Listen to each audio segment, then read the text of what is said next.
শনিবার ডোডেয়ার হাটে অমর রায় নামে এক ব্যক্তিকে শুট আউটের ঘটনায় চাঞ্চল্য ছড়িয়ে পড়ে কোচবিহারে। পরে ওই ব্যক্তির মৃত্যু হয়। মৃত ব্যক্তি স্থানীয় তৃণমূল পঞ্চায়েত প্রধানের ছেলে। অমর রায় নিজেও তৃণমূল ঘনিষ্ঠ ছিলেন বলে জানা গিয়েছে। রবিবার সেই মৃত ব্যক্তির বাড়ি যায় তৃণমূল নেতৃত্ব। সেখানে তারা খুনির ফাঁসির দাবিতে মিছিল করেন। পাশাপাশি এলাকার সমস্ত দোকানপাট বন্ধ রেখে শোক পালন করা হয়। বর্তমানে এলাকায় থমথমে পরিবেশ, শোকের ছায়া এলাকায়।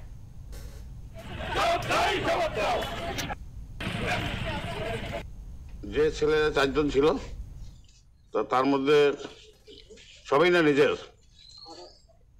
তার মধ্যে তিনজনকে পুলিশ ছাড়িয়ে দিয়েছে আর একজনকে আটকে রাখছে। আমার বক্তব্য হলো যে ওরা মাংস কিনতে বাজারে যাবে, যাওয়ার সময় আমি শুনলাম ওর মোবাইলে ফোন করছে একজনে। ওর সঙ্গে যে ছিল ও শুনছে যে একজন ফোন করছে, ও বলছে ডোডেহাট যাইতেছে। আমার বক্তব্য হচ্ছে ওরা ডোডেহাট যাবে, ওই টাইমে কি ওরা রেডি হয়েছিল আগের থেকে? নিশ্চয়ই কোনো ইনফরমেশন ছিল কি না, এটা আমার সন্দেহ। কিংবা প্রত্যেক সপ্তাহে সপ্তাহে যায়, সেই হিসাবেও আসতে পারে। আর কিছুদিন আগে এখানে একটা গন্ডগোল হলো, বিজেপি ভার্সেস তৃণমূল মার্ডার হলো। ওখানে নাকি শুনলাম আমি সুকুমার রায়ের ছেলে ধরা পড়ছে, বিজেপির নেতা সুকুমার রায়। দেখুন, যেটা খবর সেটা হচ্ছে যে টাওয়াগুড়ি গ্রাম পঞ্চায়েতের প্রধানের ছেলে গুলিবিদ্ধ হয়ে মারা গেছে। মরছে কে? তৃণমূল। মারছে কে? তৃণমূল। সারা পশ্চিমবঙ্গ জুড়ে বিভিন্ন জায়গাতে তৃণমূলের নেতাদের আজকে এই তোলাবাজি, আজকে তাদের ভাগ বটরা, এই সমস্ত নিয়েই হচ্ছে এদের মূলত মারপিট। আর যার ফলে আজকে একটা তরতাজা প্রাণ চলে গেল। তো এখন তৃণমূল দেখছে যে তাদের নিজের দলের লোকরাই এই কাজগুলো করে বেড়াচ্ছে, কি করে এটাতে ধামাচাপা দেওয়া যায় তার জন্য তারা বিজেপির দিকে আঙুল তুলছে।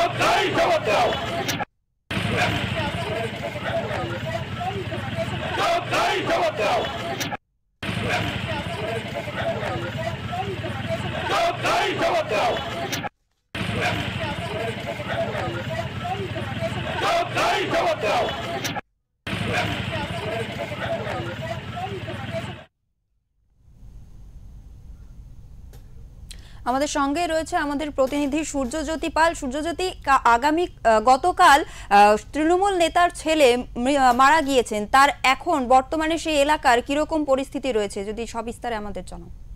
দেখো সোহালি, তোমাকে জানিয়ে রাখি, গতকাল কোচবিহারে যে ডোডেহাট যে রয়েছে সেখানে কিন্তু শুট আউটের ঘটনা ঘটে এবং যাকে মারা হয়েছে তিনি তৃণমূল কংগ্রেসের একটা অন্যতম মুখ। তিনি তার বাড়ি হচ্ছে ডাওয়াগুড়ি এলাকায় এবং সেই এলাকায় তিনি কিন্তু হচ্ছে তৃণমূলের ত্রাস বললে সবাই চেনে এবং তার মা নিজেও কিন্তু পঞ্চায়েত প্রধান। কিন্তু তাকে তিনি যখন ডোডেহাটে কালকে মাংস কিনতে আসেন সেই সময় কিন্তু তাকে কিন্তু দুষ্কৃতীরা বাইকে করে এসে গুলি করে তাকে হত্যা করা হয় এবং এই ঘটনার পরেই কিন্তু চাঞ্চল্য ছড়ায় কোচবিহার জুড়ে।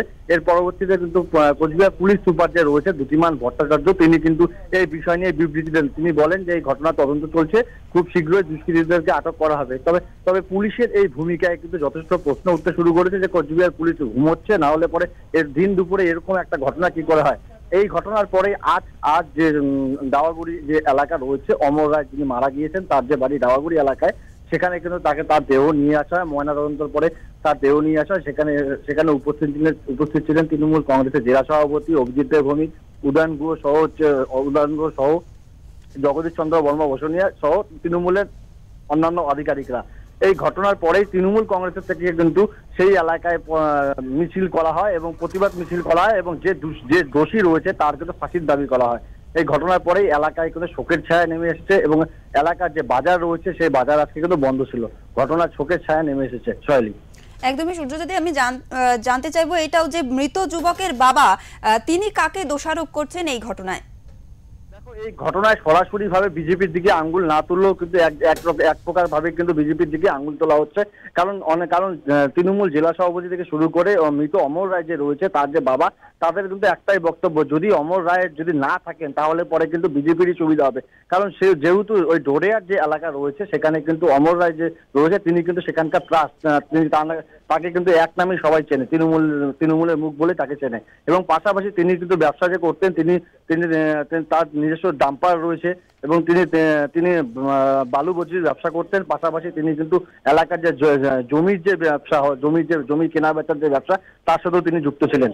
সোহেলি, একদমই অনেক ধন্যবাদ সূর্যজ্যোতি। আমরা আমাদের প্রতিনিধি থেকে জানতে পারলাম যে কোচবিহারের এই যে শুট আউটের ঘটনা, সেখানে কিন্তু ভীষণভাবে পুলিশের ভূমিকা নিয়ে কিন্তু প্রশ্ন উঠছে এবং বিজেপির দিকে কিন্তু আঙুল তোলা হচ্ছে যে এই ঘটনায় বিজেপির কোনো হাত রয়েছে কিনা, এবং এলাকা জুড়ে মিছিল করা হয় এবং শোকের ছায়া নেমে এসেছে পুরো এলাকা জুড়ে।